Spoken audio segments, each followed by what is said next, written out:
Sabi niyo, watch out. Sa ibang translation, be careful o magpantay ka. Maging maingat ka that no one deceive you. So bago yung earthquake, yung gera, yung taghirap, yung mga nangyayari sa mundo, mangyayari talaga lahat yon. At nangyayari na. Kaya lang, ang isang paalala ng Panginoon, watch out that no one deceive you. Huwag kang mag-ingat ka, baka ikaw ay ma-deceive. Okay? And then verse 5, for many will come in the name, claiming I am the Christ. So marami pong darating sa mundo, merong false gospel, different spirit, false Christ, at mga false brothers and sisters. Na akala mo, kapatiran, akala mo, okay, yung pala ay false. Ang dala-dala nila false spirit. Sabi niyo, different spirit. Different spirit. Kung paano binasa po natin kanina sa Corinthians 11:3-4, meron silang different spirit. Yung spirito nila, akala mo mukhang sa Diyos, pero hindi pala sa Diyos. Dahil si Satanas ay pwede siyang magkunwaring anghel ng kaliwanagan. Anghel siya ng kadiliman, pero kaya niyang magkunwari ng anghel ng kaliwanagan. So itinuloy ulit sa verse 8, ang sabi doon, for false Christ, sabi niyo false Christ. False Christ. And false prophet, sabi niyo po false prophet. So marami pong darating sa mundo, mayroong mga false brother, false sisters o brethren, false teaching, false Messiah, mayroong false Christ, at saka false prophet.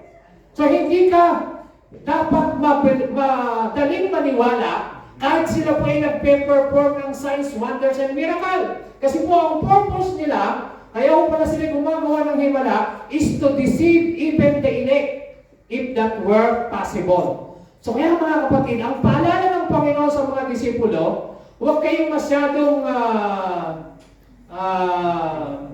mabilis maniwala or humanga sa signs, wonders, and miracle. Kasi po si Satan, counterfeit siya, kaya niyang gayahin yung signs, wonders, and miracle. Si Satanas kaya magpagaling. Si Satanas kaya kang payamanin. Si Satanas kaya kang gawa ng himala. Si Satanas siya po ay counterfeit. Pero ang sabi ng Bible, ginagawa yun ng kaaway to deceive even the elect. Kahit ikaw ay pinili pa, pwede pang umadaya. Kapag di tayo nagbantay at naging maingat. So kaya po, ang last day spirit mga kapatid, na dapat natin ingatan ay spirit of deception. Sabi niyo, spirit of deception. Spirit of deception. Ano po ba yung spirit of deception? Deception is believing a lie. What is deception? Believing a lie. Yung dayain ang isip ng tao at paniwalain siya sa kasinungalingan. That is deception. Amen? Amen.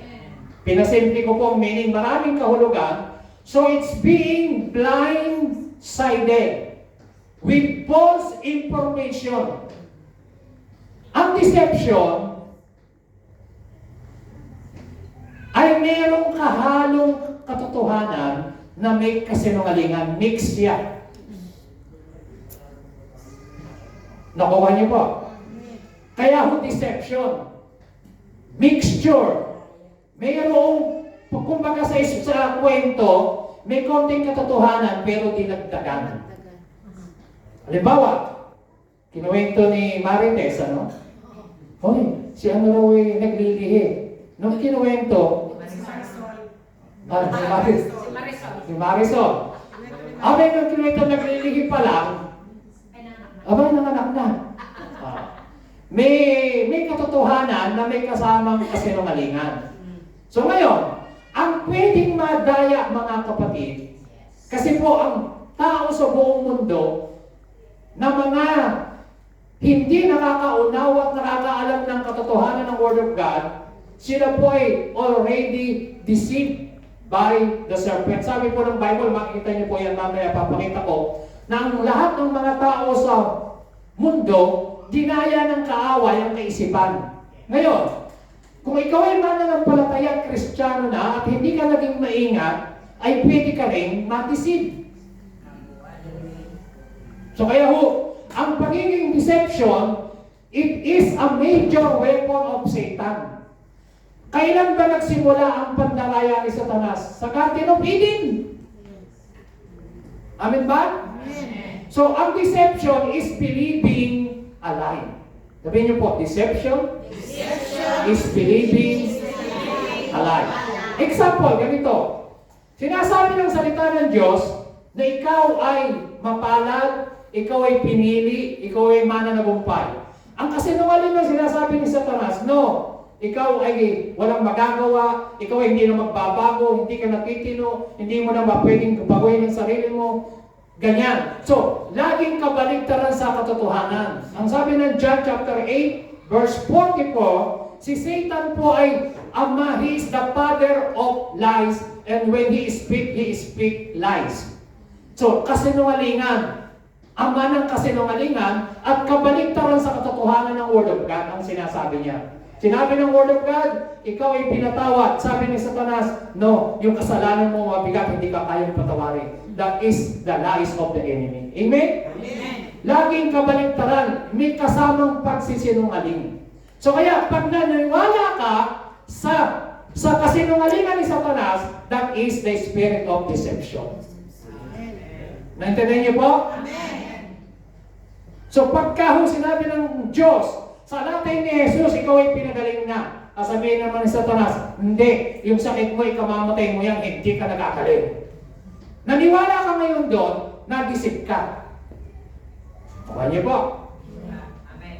Kasi, ang Word of God, yun yung truth. Maaaring yung sitwasyon mo pa totoo. Pero, hindi ibig sabihin, yun ang katotohanan. Ang katotohanan, yung sinasabi ng Word of God. Amen. Yung sinabi ng doktor, totoo yun. Fact yun. Pero, yung katotohanan, ang sabi ng John chapter 8, verse 32, if you shall know the truth will set you free. Amen. At sabi ng John 14:6, Jesus is the way and the truth. John 17, verse 17, sanctify them by the Word of God because the Word of God is the truth. So, kapag ka-contradiction sa written Word of God, ang sinasabi ng kaaway na naririnig mo, iyan ho ay kasinungalingan. At kapag tinanggap natin yung kasinungalingan na yon ng kaaway, that is deception. So, yan yung ginawa ng kaaway.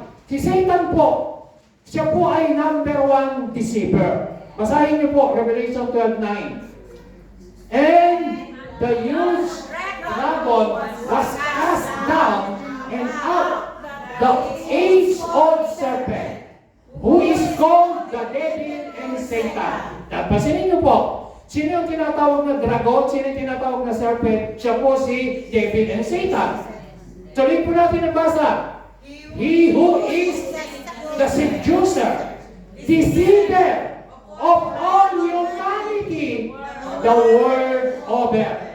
He was forced out and down to the earth, and his angels were flung out along with him. So, nung pong si Satan, siya po yung si Lucifer na pride. Yung 1/3 ng angel dinaya niya at nakuha niyang sumunod sa kanya. Sila po yung tinapon sa earth na naging bad spirit. So siya po ay number one deceiver, si Satan. Mandaya. Dinadaya niya ang isip ng tao. At ang sabi roon, he who is the seducer of all humanity, the world over, the whole world. Siya ang nandadaya sa isip ng tao. Kaya kapag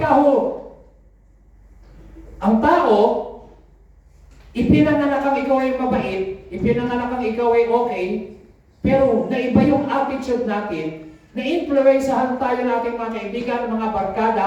Ang sabi ng Bible, do not be deceived because bad company corrupt good character.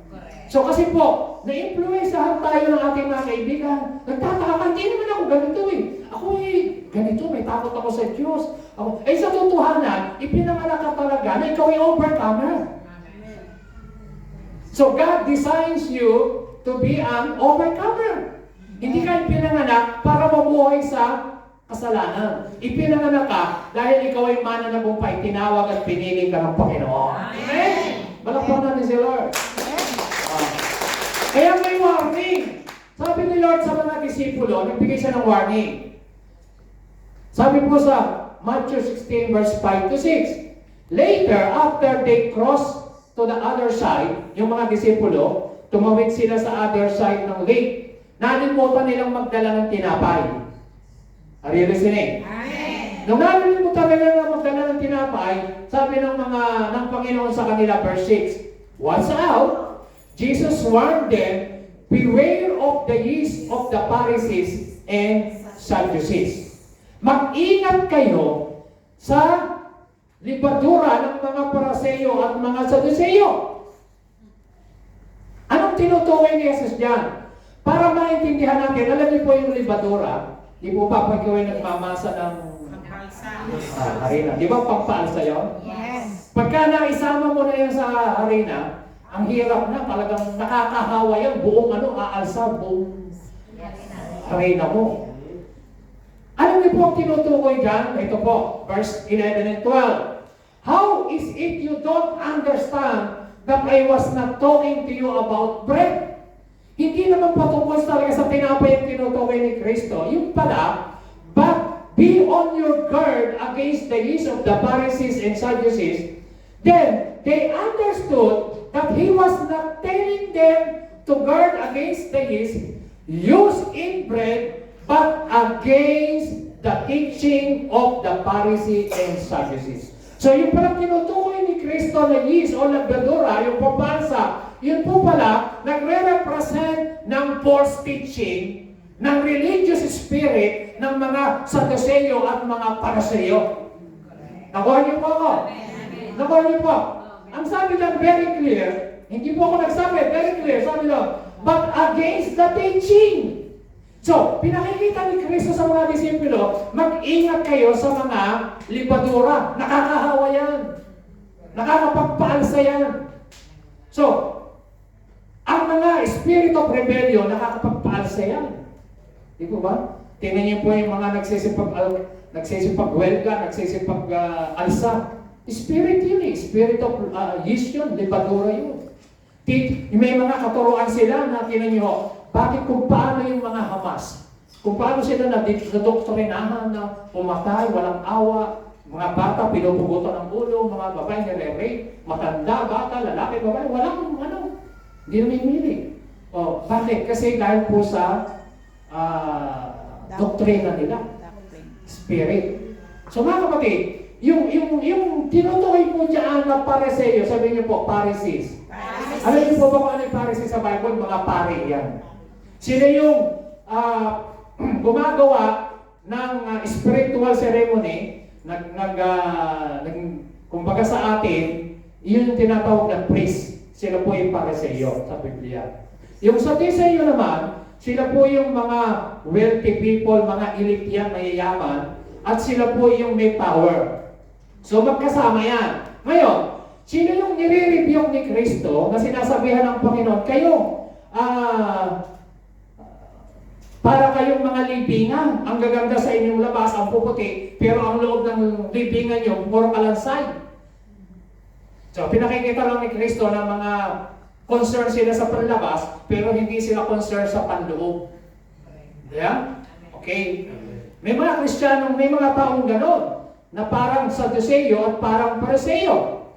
Tinutukoy ni Kristo, mga kapatid diyan, mag-ingat kayo, sabi sa mga disciple, na huwag kayong mahawahan ng mga katuruan ng mga Pariseo at mga Sadduceo. Nasusundan niyo po ako. Okay, anong sabi niya? Be careful, Jesus said to them, be on your guard against the yeast of the Pharisees and Sadducees. Mag-ingat kayo doon sa mga teaching nila. Mag-ingat kayo sa kanilang mga lifestyle na itinuturo nila pero hindi naman nila ina-apply. Sila palang tawag doon ay mga religious spirit. Yan. Matthew chapter 15, tingnan niyo po, verse 1 to 3. Then some Pharisees and teachers of the law came to Jesus from Jerusalem and asked, "Why do your disciples break the tradition of the elders? They don't wash their hands before they eat." Sabi ng mga Pariseo, ba't yung mga disipulo mo kumakain, hindi sila naghuhugas ng kamay? Eh, nakalagay yan sa tradisyon na dapat pag kumain ka, maghugas ka ng kamay. Alam niyo po ang sagot ni Lord, verse 3, basahin niyo po. Jesus replied, "Why do you break the command of God for the sake of your tradition?" So mga kapatid, listen. Sabi ng Panginoon, mas pinapahalagahan niyo pa yung tradisyon niyo kaysa sa Word of God. So sa Panginoon, mas importante sa Kanya, do not break the command of God. Ang importante sa Panginoon, kung ano ang nakalagay sa Word of God, hindi yung sinasabi ng ating mga tradisyon.